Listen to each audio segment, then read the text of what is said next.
Welcome to this second in my lecture series on England's reformations and their legacies.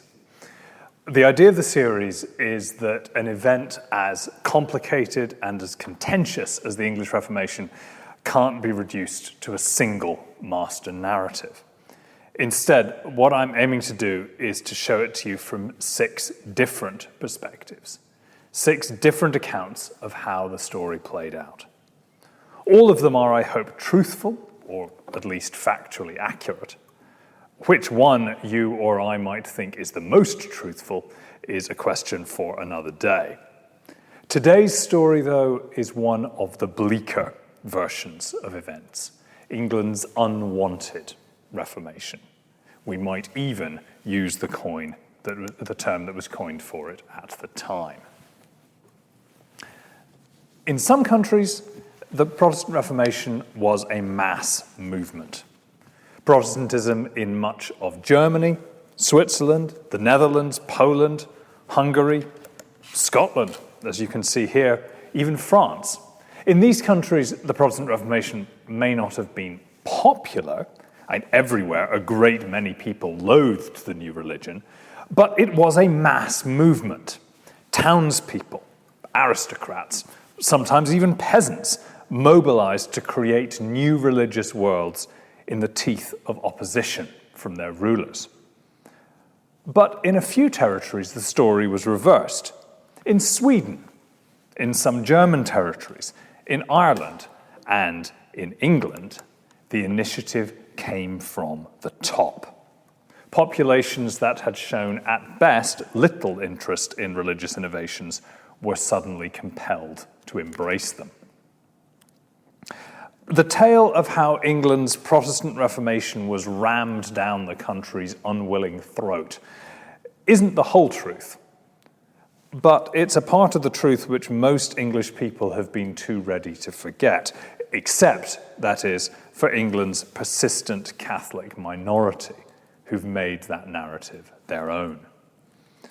We apparently owe the most compelling one-word summary of this story to a man named John Proctor.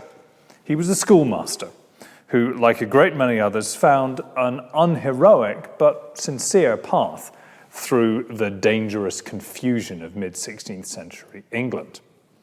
Proctor was born in 1521, so he was still only a boy when Henry VIII broke with Rome in 1534. From 1537 to 46, Proctor was a student at Oxford, the more religiously traditionalist of England's 2 universities. And at that time, he persuaded himself that the man whom he called that noble Henry, King of Kings, was simply stamping out superstition and abuses. He let himself go along with Henry VIII's Reformation. And once he left Oxford, he went to become a schoolmaster in Kent. But in 1547, the boy king Edward VI came to the throne, and England's Reformation entered a phase of accelerating radicalism. And Proctor watched this with dismay, trying to hold on to a disappearing religious center ground, holding on to the faith he had once expressed in Henry VIII's Reformation, but watching it curdle. His nightmare lasted until 1553, when King Edward died and was succeeded by his elder sister Mary, who set about returning her wayward subjects to Catholic obedience. A sorrier and wiser Proctor now celebrated the end of England's experiment with heresy and rued his own previous flirtation with it. The nation had learned the hard way, he wrote, that the Protestants offered not, as they made you believe, faithful religion, but deceitful delusion.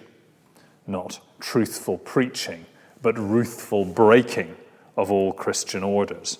Not right reformation of things amiss, but devilish deformation of things that were well. What he couldn't know was that within 5 years, both he and his queen would be dead, and that Catholic England's deformation had only just begun. The story of the English Reformation is one of religious change successfully imposed on an unwilling population. To modern sensibilities, reared as we are on the democratic notion that the will of the people ought naturally to prevail, this sounds as if it should have been impossible. But Tudor England was in no sense a democracy. The normal place of its common people was to endure and to obey. But very little about what happened to England's religious life in the 16th century was normal. As the time-honored rules of religious politics were torn up, the people who deplored what was happening sometimes simply acquiesced, but sometimes also held the changes at bay, negotiated with, or in some cases openly resisted them. Occasionally, they even succeeded.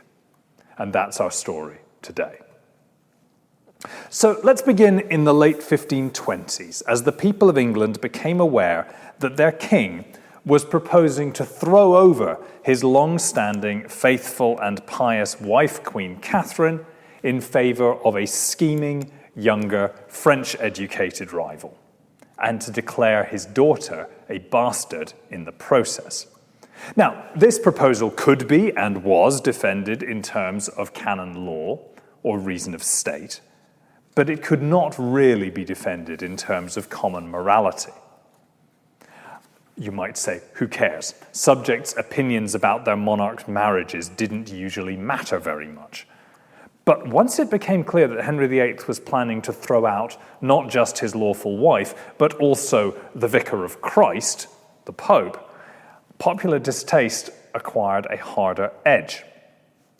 In 1532, an MP from Warwickshire, Sir George Throckmorton, accused the king to his face of having meddled with both Anne Boleyn's sister and also her mother, a double accusation so shocking that the king, caught off balance, effectively conceded the first part in his eagerness to deny the second. The fact that Throckmorton could get away with this kind of insolence shows how fragile politics had become. And he wasn't just speaking for himself. Throckmorton's warning, or perhaps threat, to the king was that if Henry persisted, such feuds and intestine divisions would result therefrom as to completely destroy and subvert the whole kingdom. This was not an idle threat. England had had dynastic civil wars within living memory. As Henry's battle with his wife turned into a wider war with the church, his subjects began to choose sides.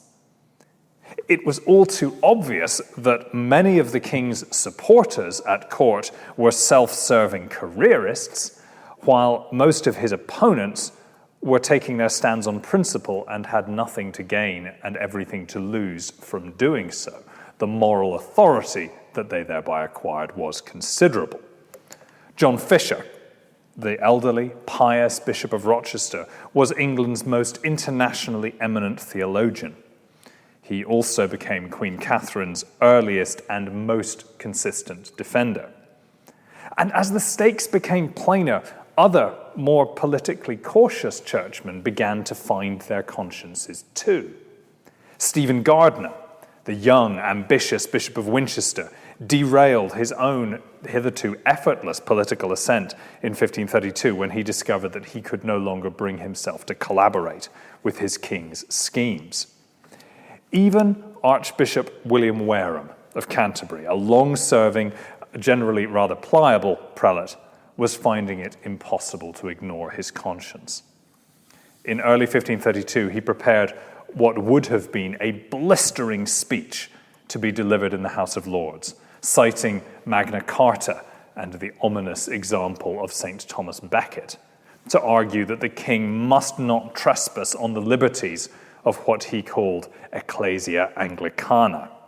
He used the Latin, so as to avoid uttering the phrase, the Church of England, words that Henry VIII was rapidly turning into a nationalistic totem.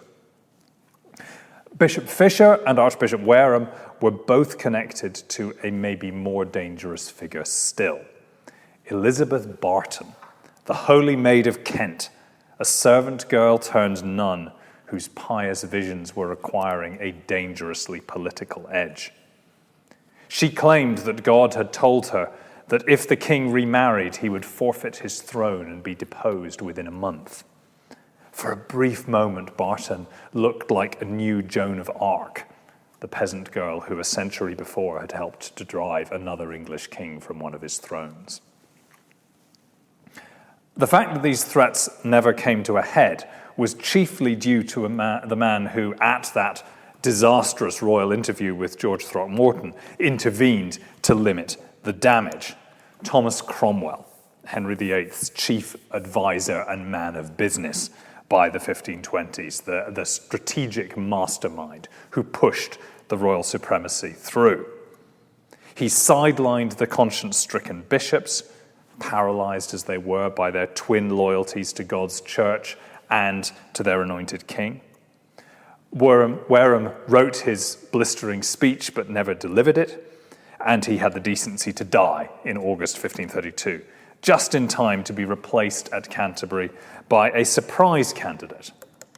Thomas Cranmer was a young, relatively obscure scholar who'd become a confidant of the king's, and he was chosen for this dizzying promotion for one and only one reason. He genuinely supported the king's twin grievances with his wife and with the Pope. There was no danger that his conscience might tug him in an inconvenient direction. Gardiner and others were frozen out of favor until one by one they gave in and reconciled themselves to the new world. Only two prominent naysayers refused to buckle: Bishop Fisher and his friend Thomas More. The Pope tried to save Fisher by making him a cardinal, which enraged rather than deterred the king. More tried to save himself by shrewd legal tactics, which only compelled Cromwell to concoct evidence against him. By the time both men were beheaded in the summer of 1535, they were almost alone. The threat of popular resistance had already been headed off, at least temporarily. Elizabeth Barton may not have shared Joan of Arc's achievement, but she shared her fate. She and her supporters were rounded up in late 1533. She was forced publicly to denounce her own prophecies as having been faked and was then judicially murdered. In the meantime, Cromwell developed an unprecedented and, in its own quiet way, revolutionary policy. Every adult male in England was required by law to swear an oath recognizing the king's marriage to Anne Boleyn, and also, by implication, his newly claimed supremacy over the English church. To refuse to swear was to invite a treason charge. The fact that virtually the entire nation complied demonstrates the regime's strength. The fact that the regime needed to extort such an oath demonstrates its weakness. Kings don't normally need their subjects' consent in order to marry. By requiring the entire population to express an opinion on the subject, even if that opinion was prescribed for them, the regime had opened up undreamt of possibilities for political participation. This was the first time that the English population, or the English adult male population as a whole, had ever been formally drawn into politics. It's also a sign that Henry VIII's Reformation, as it was not yet called, would be more than a matter for lawyers and for bishops. Already it was reaching out into the parishes. Orders went out to ban the prayers for the Pope said at every Mass, and to ensure that preachers extolled the title that the king had now claimed for himself of supreme head of the Church of England. As yet, these changes were clouds no bigger than a man's hand. Most parishes accommodated them with a few hand-inked corrections to their service books, but they were signs of what was to come. Thomas Cromwell was soon given the grand, new-minted title of the king's vicegerent in spirituals, which empowered him, even though he's a mere layman, not a priest, empowered him to exercise the king's supremacy over the church on his master's behalf. He had been a former man of business for Cardinal Wolsey, and he now quickly redoubled the reforming efforts he'd made on his old master's behalf. A steady flow of ominous initiatives poured out of the formidable bureaucratic machine that Cromwell was developing. His commissioners travelled the country, reporting on the property and income of every parish in the church, and also searching with undisguised malice for reports of moral lapses in monastic houses. They don't seem to have concocted much evidence wholesale. That sort of crude tactic was limited to emergencies like the Thomas More situation. Cromwell's machine was perfectly capable of using ambiguous categories, such that, for example, a few reports from a monastery of what used to be called solitary vice could be legally classified as sodomy and used to tar the reputation of the entire house. As these sorts of defamatory reports circulated, in the summer of 1535, Henry VIII went on an extensive royal progress to the west of England, which helped to cool anxieties there. He was always superb at the theatrics of monarchy. But the north simmered. In the spring of 1536, Anne Boleyn, the new queen to whose legitimacy the entire nation had just sworn, was suddenly declared an adulterous, incestuous traitor. The marriage was declared to have been invalid from the beginning, and she was beheaded. What are people supposed to think? Rumours flew. A new set of royal injunctions that same year ordered that every church should keep a comprehensive register of all baptisms, marriages, and funerals. What did it mean? Were all those services now going to be taxed? How far could the king and the clique of heretics around him push their luck? As it turned out, the last straw was not a new policy, but one which looked back to Cardinal Wolsey in the previous decade, putting monasteries to better use. Wolsey had seized several carefully selected monastic houses for carefully pious purposes. But in his last year in power, he'd secured new authority to repurpose monastic property on a larger scale. Those powers had lapsed with his fall in 1529-1530. But Parliament considered several other such schemes in the early 30s. I think it's likely that whoever had been in power in England in the 1530s would have ended up raiding the monastic estate. But as it happened, it was Thomas Cromwell, Wolsey's former enforcer, who did this, and he did it with verve, thoroughness, and a sharp eye. In the spring of 1536, he secured a blunt but effective piece of legislation. All religious houses with an annual income of less than £200 would be dissolved, that is, closed down. The monks and nuns either released from their vows or transferred to other houses. The monastery's lands and goods would be placed in the care of the church's supreme head. The pretense that this was about reform rather than plunder was scarcely maintained.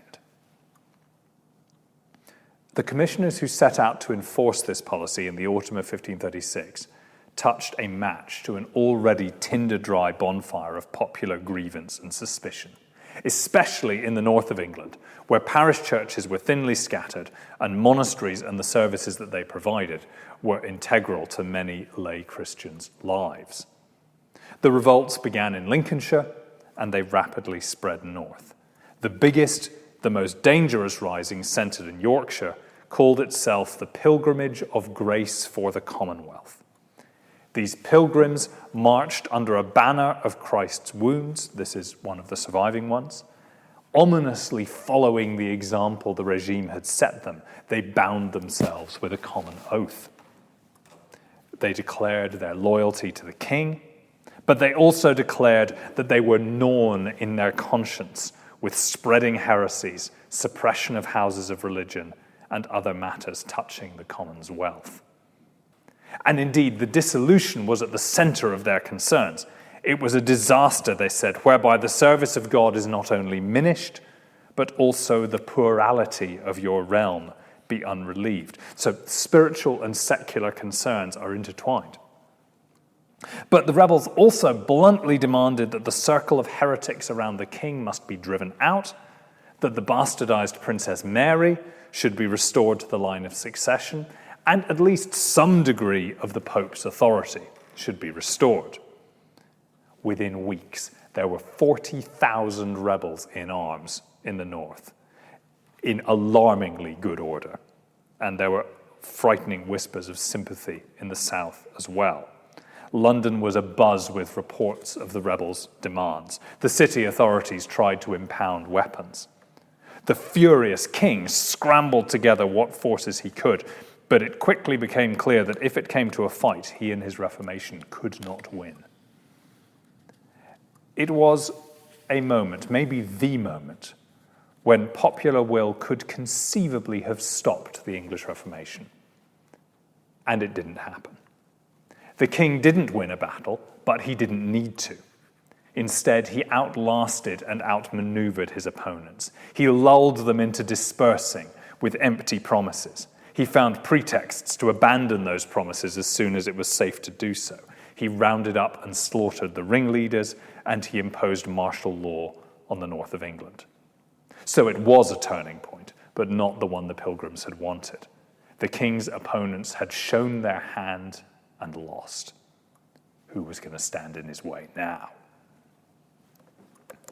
Cromwell, whose life had hung by a thread while the Pilgrims' army was on the march, now redoubled his efforts. His Reformation began to reach into parish life like it had never done before. In 1538, a systematic assault was made on shrines, relics, and sites of pilgrimage across the country. Once venerated objects were publicly ridiculed and then privately melted down, burned, or pulverized. A swathe of traditional saints' days and fasting days were banned. Cowed, disorientated, concerned to save what fragments they could of their community's former property, most parishes mutely complied. And by 1540, Cromwell had dissolved not only the smaller monasteries targeted in 1536, but every single religious house in England. It's the biggest transfer of landed wealth in English history. But in that same year, in 1540, Cromwell's luck finally ran out. A sudden, capricious surge of the king's rage cost him his head.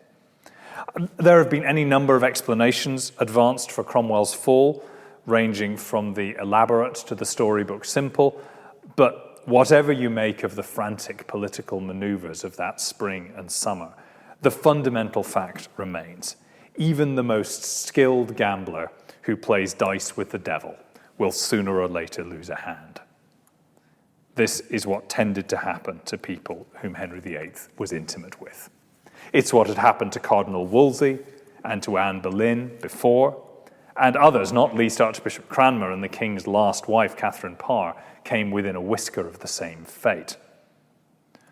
One thing that perspective shows us is that Cromwell's fall from power didn't mean as much as it seemed to.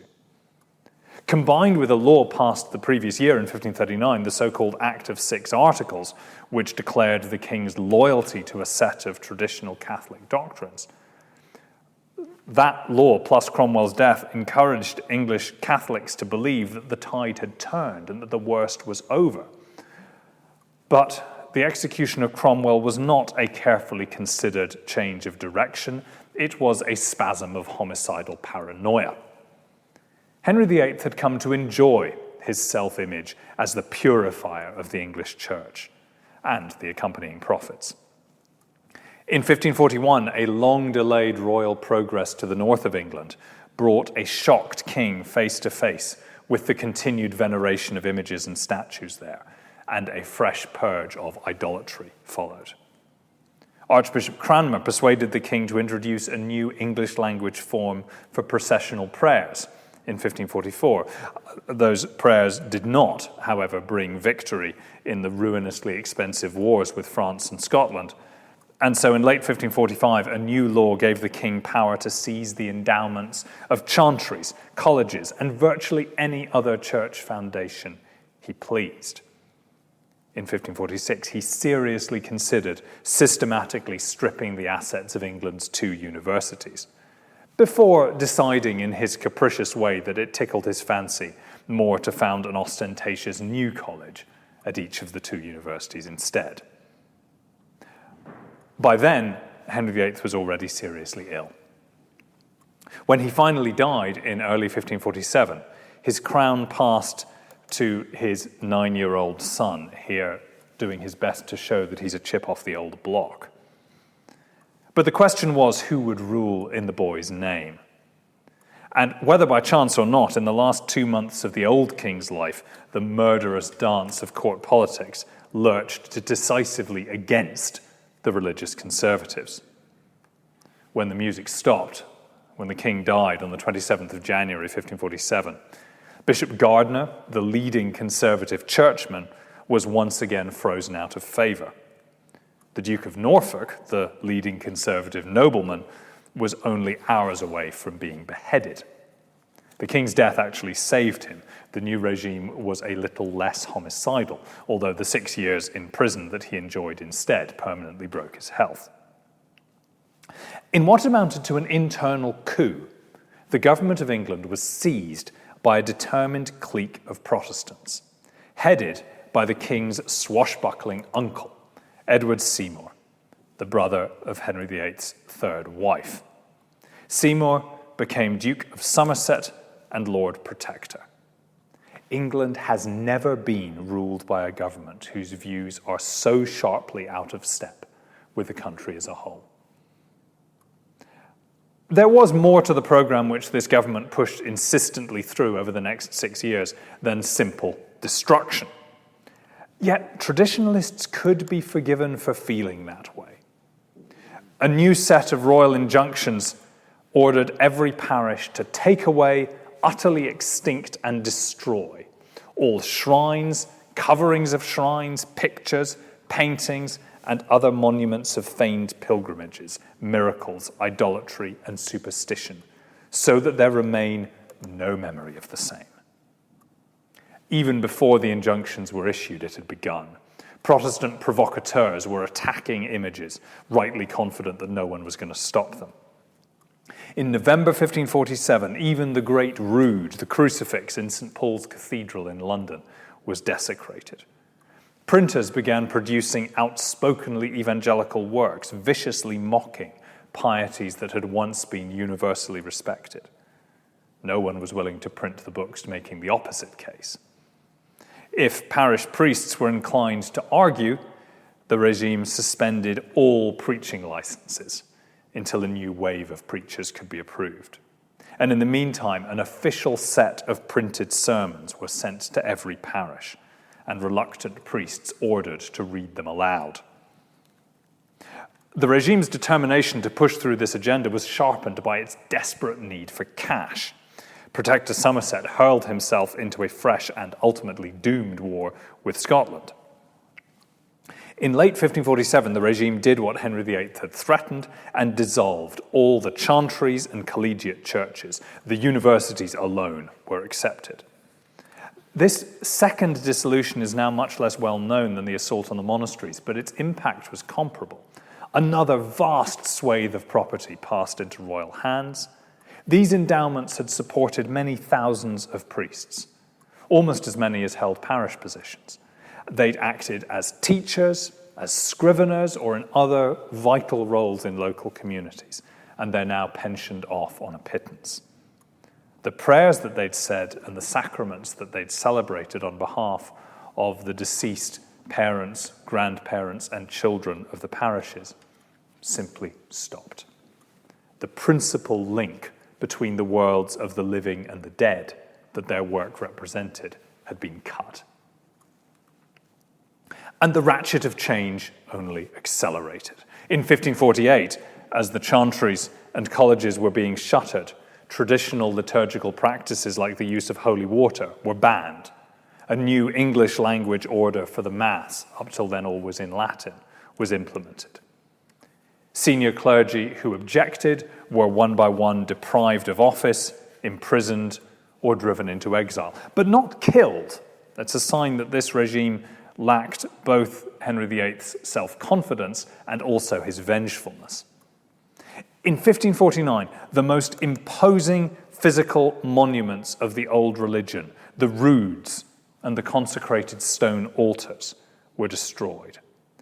Every one of the 9,000 parish churches in medieval England and Wales will have had a rood loft, a life-sized carved crucifix atop the screen separating the chancel from the nave, the dying Christ flanked by equally life-sized figures of his mother and the Apostle John. Not a single one of those medieval images now survives. This is a modern reconstruction.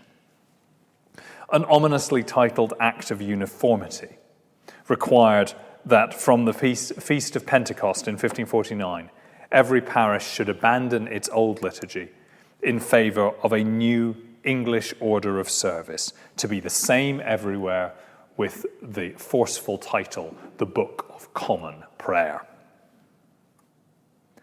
Again, we might imagine there's only so much unwelcome radicalism that rulers can foist on their people before they push back.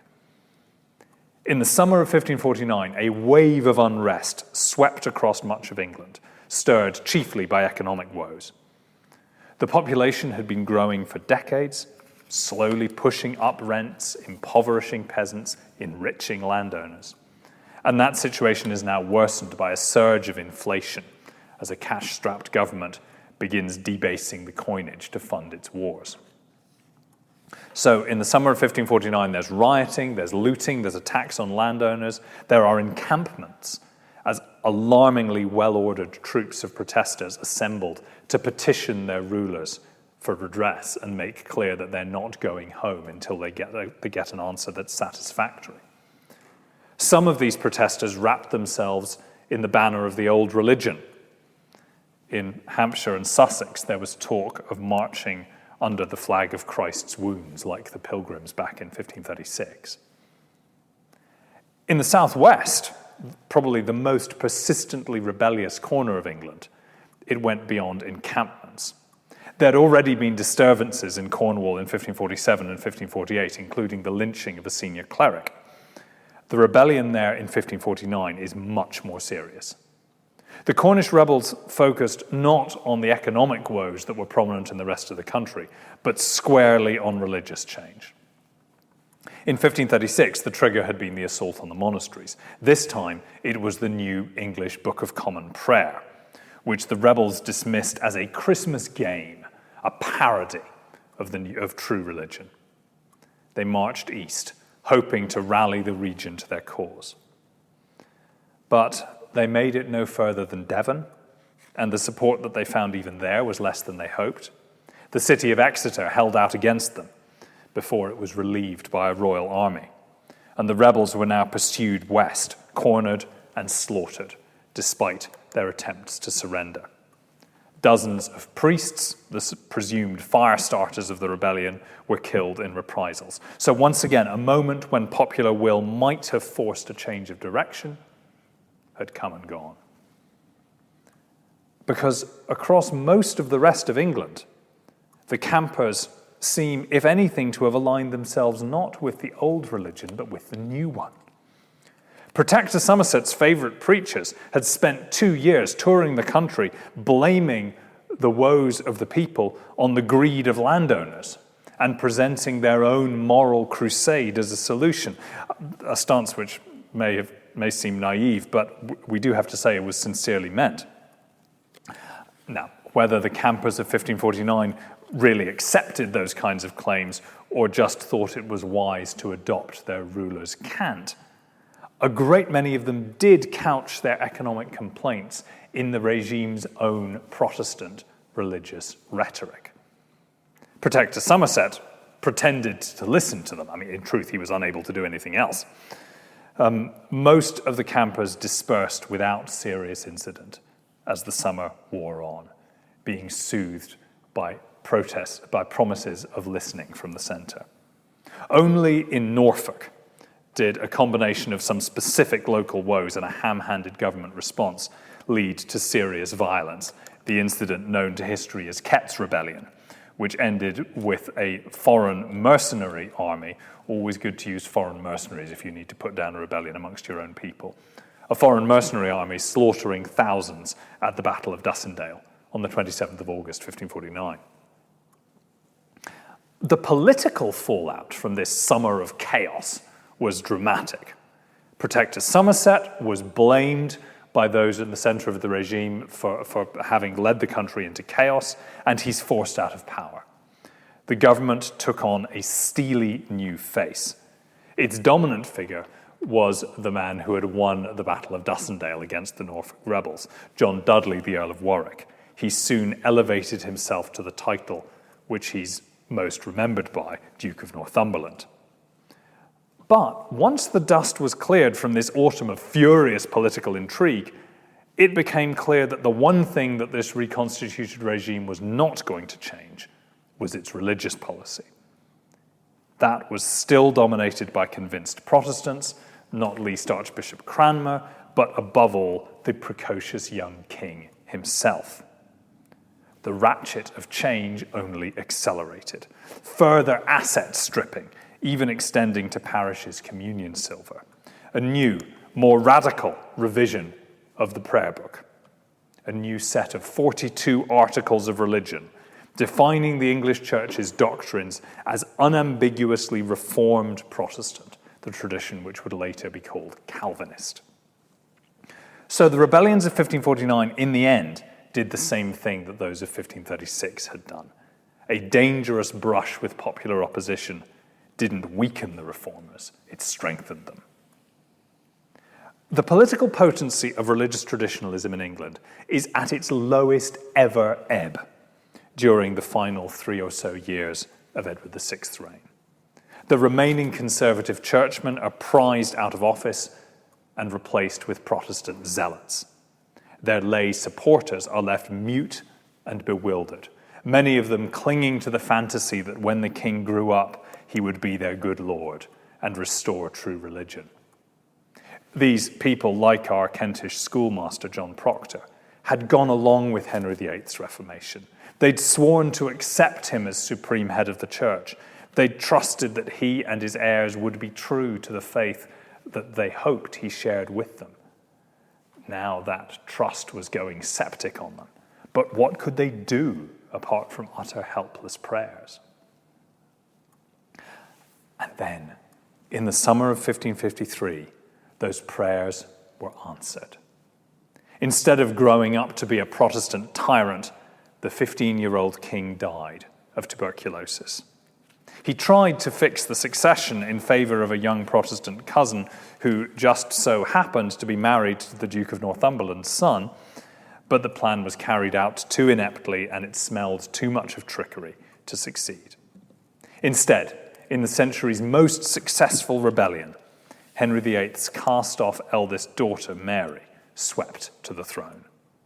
The wave of popular support that she rode to power reflected her perceived legitimacy, perhaps more than her religion, but it was still immediately obvious that England's 20-year heretical nightmare was over. The people who'd been cowed into collaboration by Henry VIII and bewildered into silence by Edward VI could now cheer. Perhaps they weren't actively demanding the full-scale return to papal obedience that followed, but they certainly accepted it. That much, at least, we can deduce from the effort and expense that people poured into restoring their looted parish churches over the next 5 years, despite the continuing economic woes and, latterly, 2 devastating years of epidemics and near famine. Of course, their relief was short-lived. Queen Mary did quickly marry, but the royal pregnancy, which was announced and widely celebrated, turned out to be a mirage. When she died in 1558, she was as childless as her young brother had been. Unlike him, she was too wise or too cowardly to try to rig the succession. She accepted that the throne would pass to her Protestant half-sister, Elizabeth. The survivors of Edward VI's Protestant establishment now reassembled. It looked as if it was all going to begin again, as if nothing had changed. But that's not quite how things turned out. True, after a few months of delicate politicking, the new queen enacted a set of religious policies which broadly reset the dial to where it had been in the last year of King Edward's life. There was, once again, an English Book of Common Prayer, enforced by another Act of Uniformity, and another sweeping set of royal injunctions banning all the pieties and ornaments so painstakingly restored under Mary. There's almost a clean sweep of the bishops. Many of Elizabeth's newcomers were radicals who'd returned from years in exile, drinking at the well springs of Protestant purity in Switzerland and Germany. The restored monasteries were closed, only a handful of them anyway. Royal commissioners patiently went from church to church, purging them of so-called idolatry. The most obvious difference was that this time death didn't intervene. Elizabeth kept her so-called settlement of religion in place for almost 45 years. And her successor, James I, did no more than tweak it. England's religion wasn't only broken, but it was forcibly reset into a new shape and held there long enough that the bones knitted. But this bleak story of England's defamation isn't quite adequate. For one thing, as we'll see in the following lectures, by the start of Elizabeth's reign, it's becoming impossible to ignore the fact that England genuinely did have a mass Protestant movement. A small one, but nevertheless. For another, Elizabeth's Reformation was not so much a restoration of her brothers than a kind of effigy of it. It didn't have the same relentless drive to uproot behind it. Her own idiosyncratic but stubborn affection for some of the old ways made its mark. It helped some of her traditionalist subjects to feel that they weren't entirely voiceless in this new world. Most importantly, for those traditionalists, the world had been transformed by Mary's reign. She had failed to save Catholic England, but she had saved English Catholicism. The traditionalists who'd been paralyzed and impotent in the last years of Edward's reign were, under their new heretical monarch, energized and grimly ready. Elizabeth hoped to persuade a number of Mary's bishops to accept her new settlement. Men like Cuthbert Tunstall, the elderly Bishop of Durham, who had openly supported Henry's Reformation and who had tried for a while to work with Edward's. But Tunstall now refused to have anything to do with Elizabeth's settlement. And all but one of the other bishops joined him in this, the one exception being an undistinguished Welsh bishop whose reward was to be allowed to serve out the last 4 years of his life undisturbed. For almost everybody else, the battle lines were now clear. English Catholics, and we can begin to use that term meaningfully, knew where they stood. They'd lost their taste for helpless conformity. Most of the stubborn Marian ex-bishops lived out their lives in Elizabeth's prisons. A younger generation of leaders chose exile, plotting their eventual return.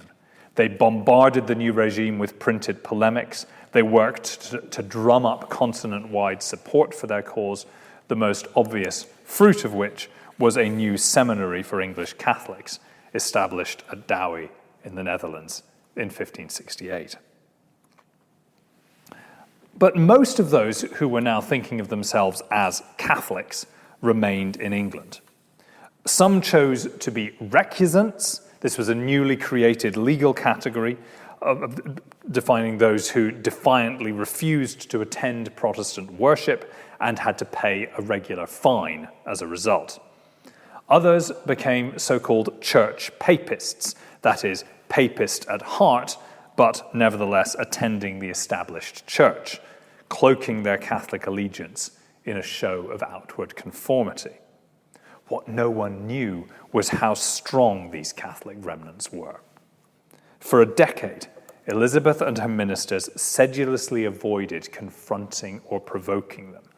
They restricted themselves to carefully implementing the new settlement, progressively easing Catholics out of positions of influence, slowly placing a new generation of clerics in the parishes. The regime hoped, that time was on their side, and they feared that if 1536 or 1549 were repeated, they might not be lucky a third time.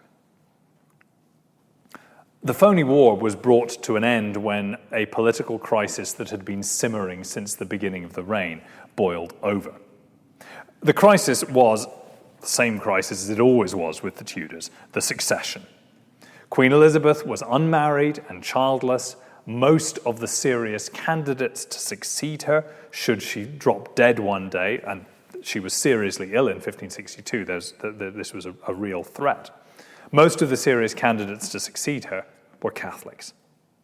This made her Reformation feel much less secure at the time than it looks to us in retrospect, especially because by far the most plausible of those Catholic candidates was her cousin, Mary, the Queen of Scots, who spent the 1560s trying to position herself as Elizabeth's natural successor. This effort is spectacularly unsuccessful, so much so that in 1567 it leads to Mary being deposed from her Scottish throne, and by 1568 it sees her imprisoned in England, suspected of having murdered her second husband. But no matter what prison she's in, as long as she breathed, she remained Elizabeth's likeliest heir. For Catholics, the prospect of a new queen who could reverse their fortunes at a stroke was too much to resist. In the autumn of 1569, amid a ferment of schemes and plots, two Catholic earls in England's northeast stumbled into rebellion, aiming to liberate the Scottish queen. Soon, most of the region was in arms. There were bonfires of Protestant prayer books, the Catholic Mass was celebrated in Durham Cathedral, and the earls prepared to march south. And once again, the threat evaporated. Too few men rallied to the earls' banner. Their hopes hinged on liberating the imprisoned Scottish queen, but she's whisked south long before they could reach her. A royal army is assembled with daunting speed, and it meets no real resistance. The earls' small force ebbed away as they ran out of money, and they fled to Scotland, where the deposed queen's enemies quickly did their best to curry favour with England by hunting the earls down. England's Catholics evidently had spirit, but it was suddenly plain that they no longer had numbers. A second desperate rising in Cumberland was bloodily put down in February of 1570, and Elizabeth's soldiers now took full advantage of the weakness that had just been revealed in their opponents. What followed was a systematic, punitive campaign of repression, which was without precedent in Tudor England. Suspects were tortured. Explicit quotas of between 20 and 40% were set by region for the proportion of suspects who should be executed, and at least 600 were killed. There's scarcely even a pretense of individual justice. This is exemplary terror. And it worked. Catholic England would never rebel again. The survivors, both at home and abroad, faced two alternative paths. The first was laid out for them by Pope Pius V, who, in the wake of the risings, issued a bull excommunicating England's heretical queen and calling on her subjects to rise up against her. In this defiant spirit, the seminary at Dowie and the others that joined it were training English Catholic exiles and sending them back home as missionaries, stiffening spines, keeping underground networks alive, bringing the cutting edge of counter-Reformation Catholicism to England's shires. In 1579, a recently founded English college at Rome itself was taken over by the most formidable missionary order of the age, the Jesuits, who quickly made themselves the leaders of English Catholic resistance. This whole movement's message to ordinary Catholics in England was, be resolute, shun conformity, wait, pray, and be ready. Meanwhile, the High Command laid plans. Elizabeth might be assassinated. The Scottish Queen might be freed. The King of Spain's Armada might transport a Catholic army to Kent, and an army of English Catholics might rise up to join him. These hopes were not ridiculous. The regime took them immensely seriously. But realistic or not, the one thing that we know is that they came to nothing. At best, they helped England's Catholics to become a stubborn minority, cherishing their martyrs and holding on to the faith of their fathers for centuries to come. The cost was high. It was already plain that the Elizabethan state was perfectly ready to shed Catholic blood. The missionary priests met a storm of persecution. Henry VIII had executed dozens of papal loyalists, charging them with treason on the basis that they were recognizing a foreign prince, the Pope, over their own natural sovereign. But nobody died in this way between 1544 and 1573. Then a trickle of executions in the 70s turned into a flood in the 80s and 90s, nearly 200 in all. The fines for recusancy were ramped up to unpayable levels. Torture was again authorized. Simply to be a Catholic became, in effect, presumptive evidence of treason. So, seeing that that's where the first path led, it's no surprise that some English Catholics were tempted by the other way, to emphasize their loyalty to the Queen, to try to find a way to practice their faith without declaring war on their country.